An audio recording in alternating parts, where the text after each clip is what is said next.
All right, so let's jump into this Binance RedStone thing you sent over, that analysis from McCallion. And wow, this is interesting, right? Like a story about community backlash and some serious power moves happening in crypto.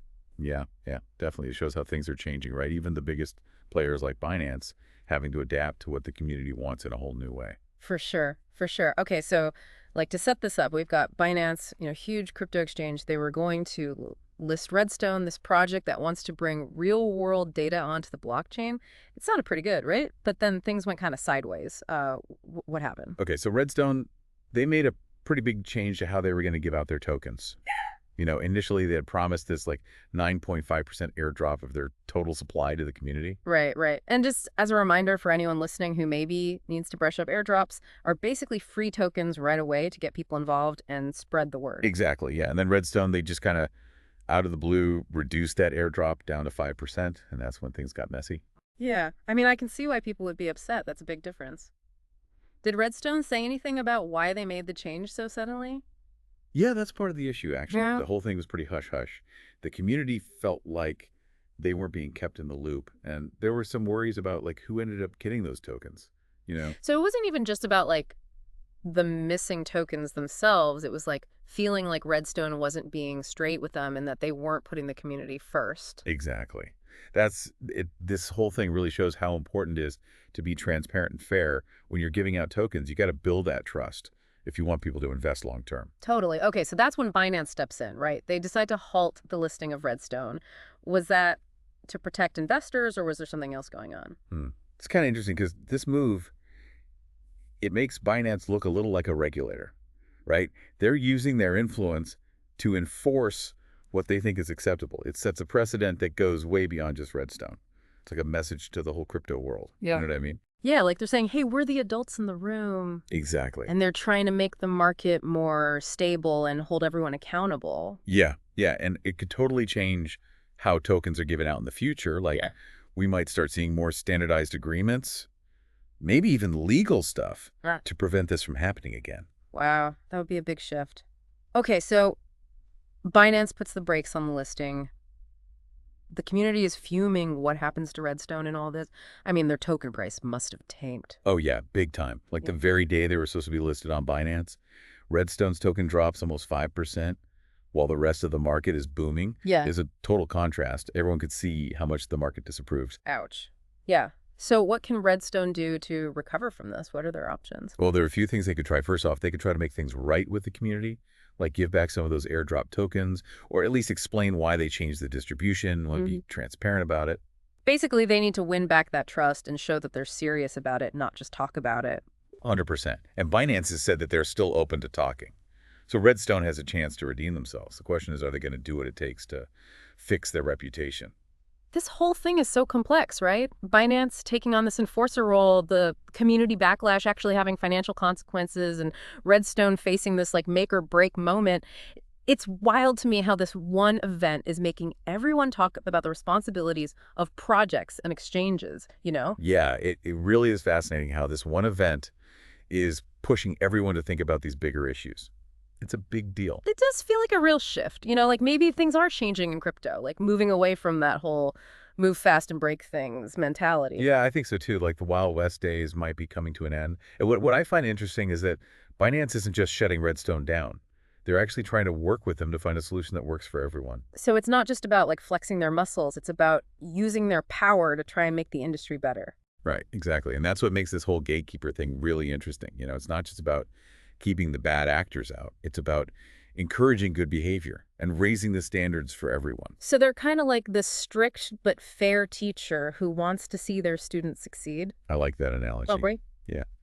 And the students in this case are all the crypto projects out there. They need to learn that trust and transparency are crucial if they want to be successful. And Binance is willing to give them a chance to learn, even if it means delaying a listing or having some tough conversations. That's a sign of maturity, right? Both for Binance and for the crypto industry as a whole. Speaking of maturity, let's talk about the Redstone community for a second. They didn't just sit back and take this, Oh, no, definitely not. They were vocal. They were passionate. They made sure their voices were heard. It wasn't just some complaining on Twitter either. They organized, they mobilized, they put real pressure on Redstone to change course. It was like a textbook example of community activism in the crypto world.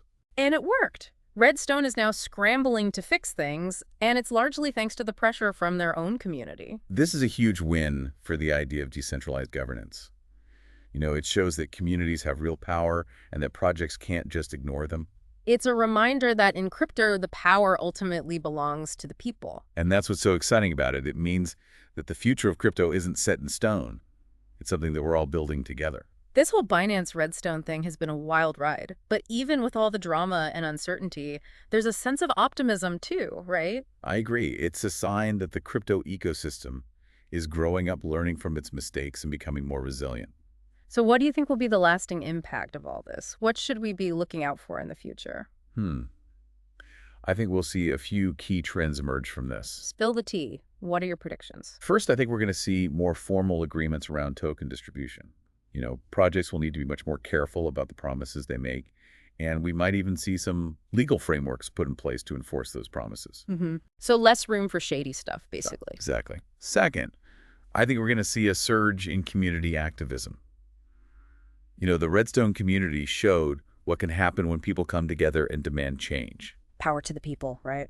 Right. And finally, I think we're going to see a continued push towards decentralization. This whole episode has really highlighted the dangers of centralized power. And I think it's going to accelerate the development and adoption of decentralized exchanges and other decentralized platforms. So a more balanced ecosystem where centralized and decentralized players can coexist. Exactly. It's not going to be one or the other, but the pendulum is definitely swinging back towards decentralization. This has been an incredibly insightful conversation, but before we wrap up, I want to hear your final thoughts. What's the one big takeaway from this whole Binance RedStone saga that you want our listeners to remember?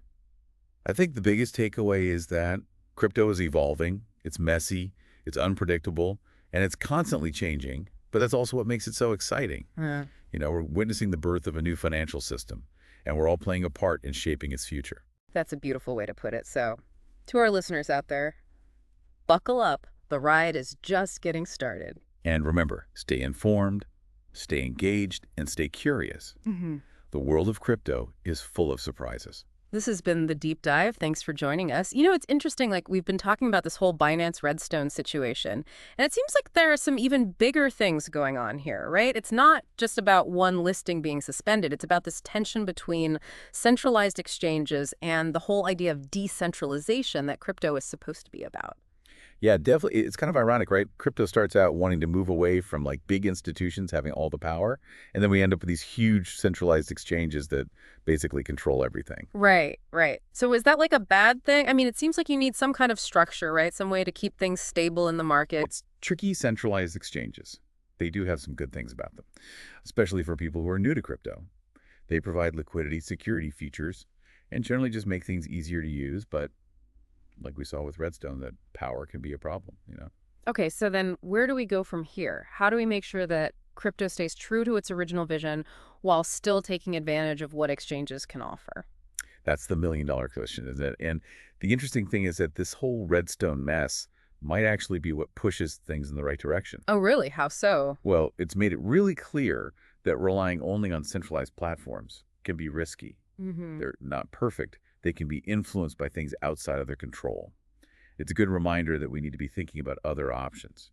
Which brings us back to those decentralized exchange, the DXs that we talked about earlier. For anyone who's tuning in late, can you remind us what makes DXs different? Sure. The main difference is that with a DX, there's no one person or company in charge.